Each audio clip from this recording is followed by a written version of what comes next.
Hi everyone, welcome. Today we will do class 8th chapter 6 combustion and flame. In our previous video we have studied about calorific value, and in this video we studied about burning of fuels leading to harmful products. So let's we start. The increasing fuel consumption has harmful effect on the environment. ये जो हम fuel का जो consumption करते हैं ये हमारे environment पर एक हार्मफुल इफेक्ट डालता है. Number first, carbon fuels like wood, coal, petroleum release unburned carbon particles. ये जो जितने भी कार्बन फ्यूल्स होते हैं लाइक वुड, कोल, पेट्रोलियम, ये सभी कार्बन फ्यूल्स जब हम इनको बर्न करते हैं तो बर्न करने के बाद इनमें से कुछ ऐसे पार्टिकल्स रहते हैं जो अनबर्न्ड कार्बन पार्टिकल्स होते हैं. मतलब अनबर्न्ड माने जो पूरी तरह से बर्न नहीं हुए होते हैं. These fine particles are dangerous pollutants causing respiratory disease such as asthma. और यही जो फाइन कार्बन पार्टिकल्स होते हैं ये बहुत ही डेंजरस पॉल्यूटेंट्स होते हैं, मीन्स जो हमारी एयर को पॉल्यूटेट कर देते हैं और इसकी वजह से काफ़ी सारी रेस्पिरेटरी डिसीजेज हो जाती हैं, मीन्स स्वास्थ्य संबंधी बीमारियां लाइक अस्थमा.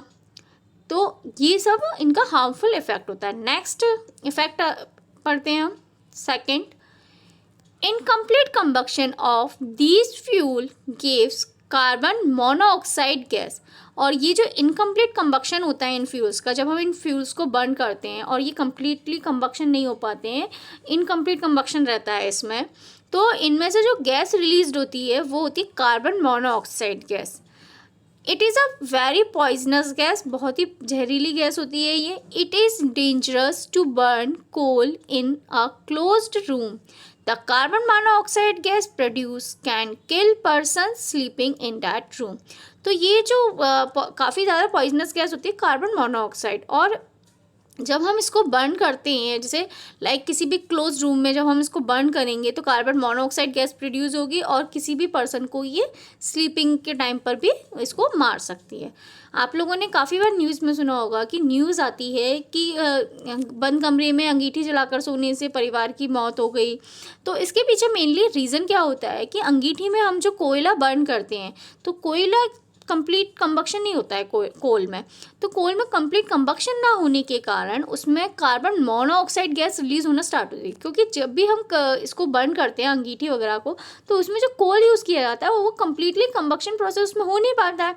वो जितना कोल मतलब बर्न हो जाता है उतना हो जाता है, कुछ कोल बच जाता है तो उसको नेक्स्ट डे यूज़ किया जाता है.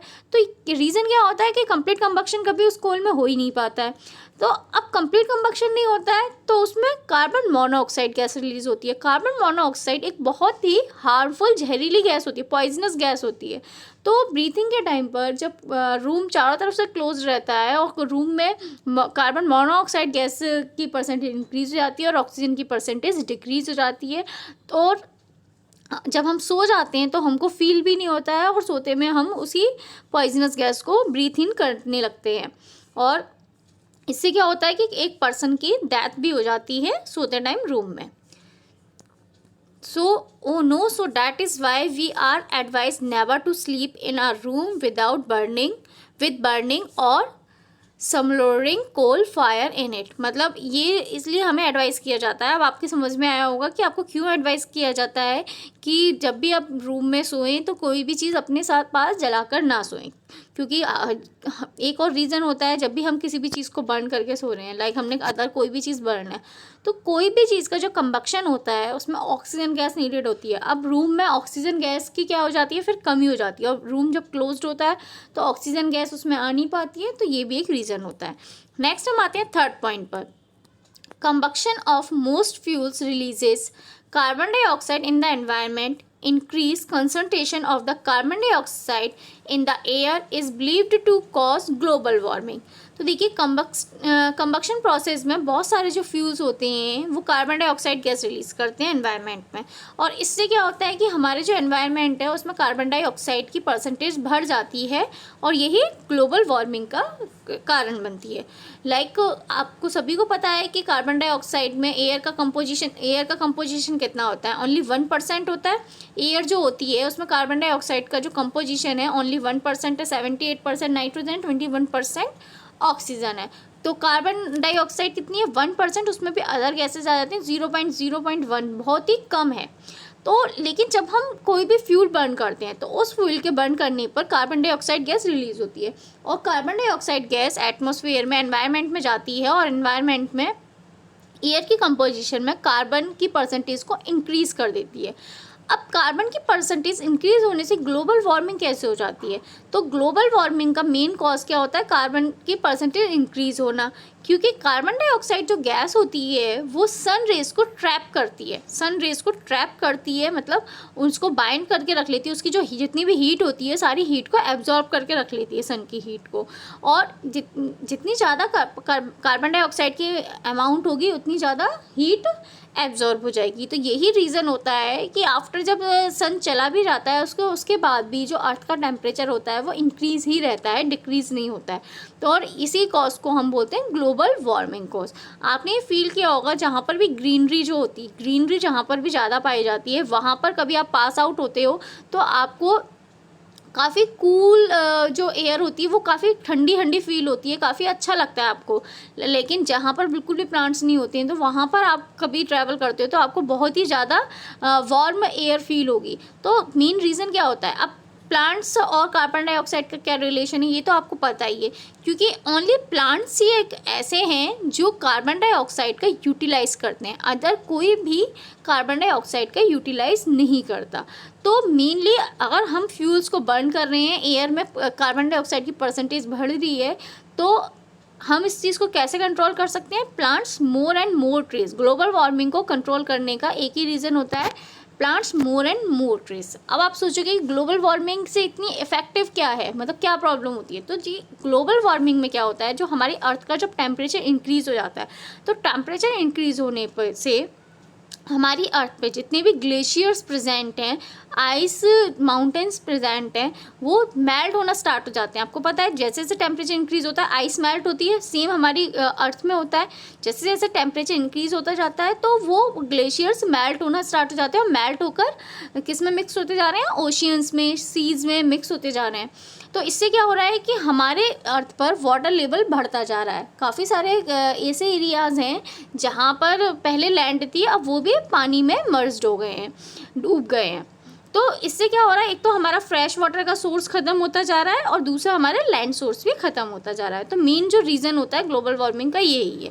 तो here global warming is the rise in temperature of the atmosphere of the earth. तो देखिए ग्लोबल वार्मिंग क्या करती है कि अर्थ के टेम्परेचर को बढ़ा देती है। This results among other things in the melting of the polar glaciers। तो इसमें क्या होता है कि अदर थिंग्स भी और जो पोलर ग्लेशियर्स हैं हमारे वो भी मेल्ट होना स्टार्ट हो जाते हैं, which lead to a rise in the sea level, जो क्या करते हैं सी लेवल को बढ़ा देते हैं, causing floods in the coastal area. जितने भी कोस्टल एरियाज हैं वहाँ पे बाढ़ आ जाती है, बाढ़ का कारण बनते हैं। लो लाइंग कोस्टल एरिया में even be permanently submerged under the water.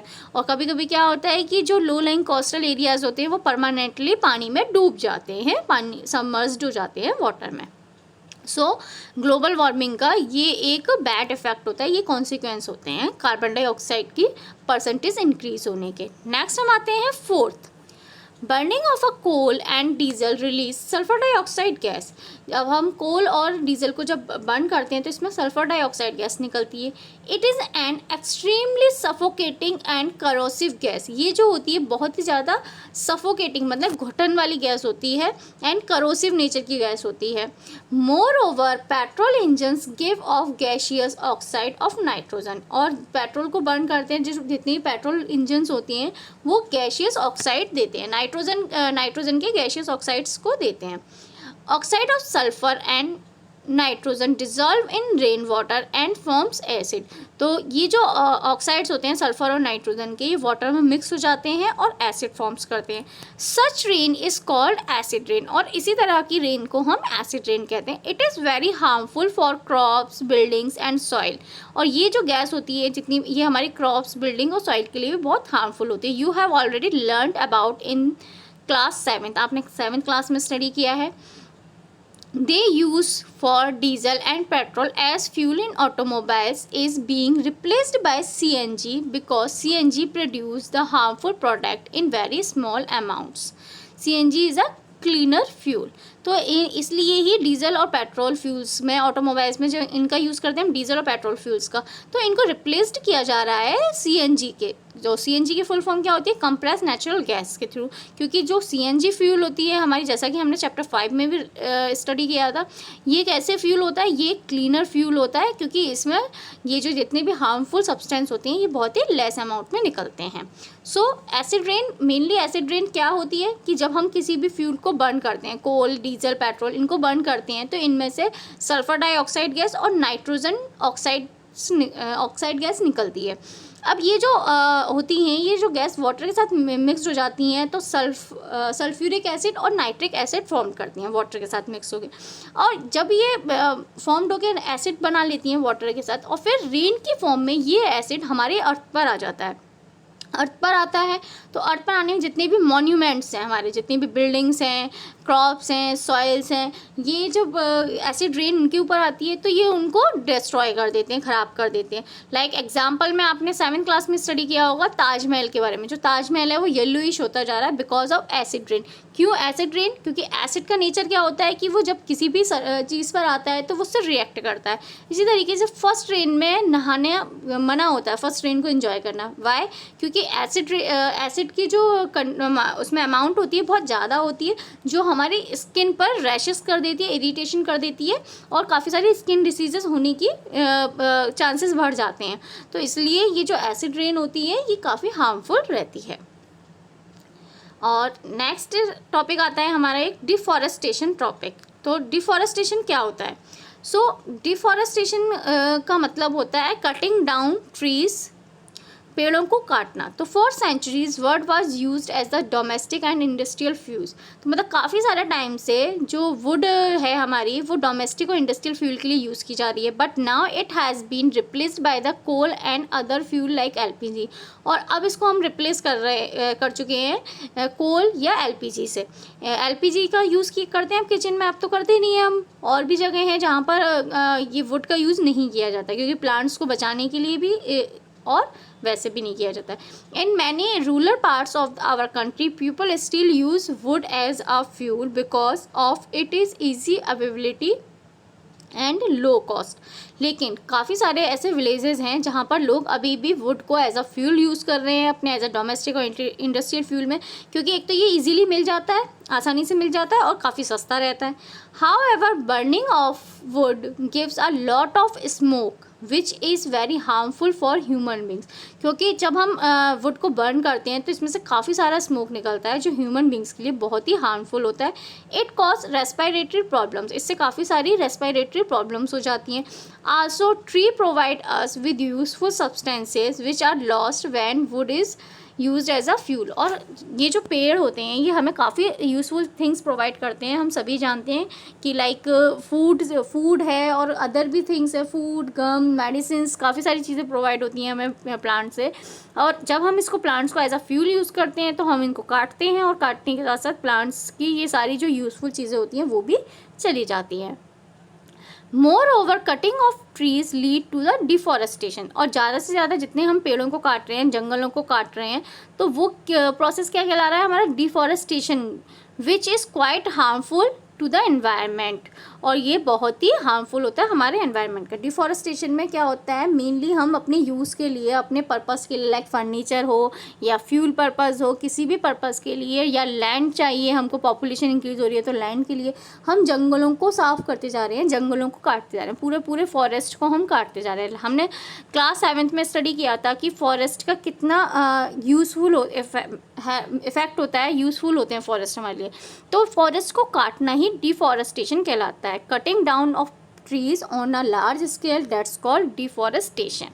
Okay students, so that's all for today. I hope you like this video. Please like, share and subscribe my channel. Thank you.